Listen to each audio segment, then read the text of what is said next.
আমরা দেখতে পাচ্ছি প্রধান উপদেষ্টা ডক্টর মোহাম্মদ ইউনূস এখন তিনি তার বক্তব্য রাখছেন। আজকে এখানে হাজির হয়েছে, পথে ঢেউয়ের মতো লোক আসছে। সারা বাংলাদেশ জুড়ে কোটি কোটি মানুষ আজকে এই মুহূর্তের জন্য অপেক্ষা করছে। তারা তাকিয়ে আছে হাদির কথা শোনার জন্য। আজকে বিদেশে যারা আছে বাংলাদেশি, এই মুহূর্তে তারাও হাদির কথা জানতে চায়।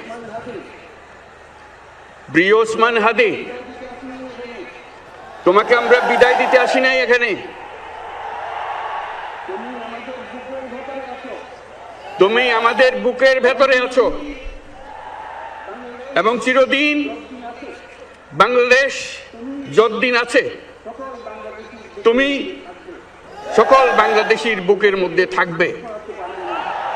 এটা কেউ সরাতে পারবে না। আমরা আজকে তোমাকে প্রিয় হাদি বিদায় দিতে আসিনি। আমরা তোমার কাছে আমরা ওয়াদা করতে এসেছি। তুমি যা বলে গেছো সেটা যেন আমরা পূরণ করতে পারি, সেই ওয়াদা করার জন্য আমরা একত্র হয়েছি। সেই ওয়াদা শুধু আমরা নয়, পুরুষানুক্রমে বাংলাদেশের সব মানুষ পূরণ করবে। সেই ওয়াদা করার জন্যই আমরা তোমার কাছে আজকে এসেছি, সবাই মিলে যে যেখানে আছি।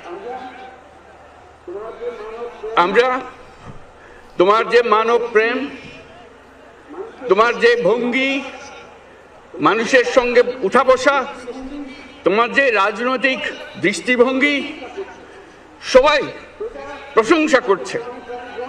সেটা আমরা মনে প্রাণে গ্রহণ করছি, যে এটা যেন আমাদের মনে সব সময় জাগ্রত থাকে, আমরা সেটা অনুসরণ করতে পারি। তুমি আমাদেরকে এমন এক মন্ত্র কানে দিয়ে গেছো, সেই মন্ত্র বাংলাদেশের কেউ কোনোদিন ভুলতে পারবে না এবং এই মন্ত্র চিরদিন আমাদের কানে বাঁচতে থাকবে। সেই মন্ত্র বাংলাদেশের বড় মন্ত্র হয়ে আমাদের জাতির সঙ্গে সংযুক্ত থাকবে। তোমার মন্ত্র ছিল বলবীর চির উন্নত মমশির।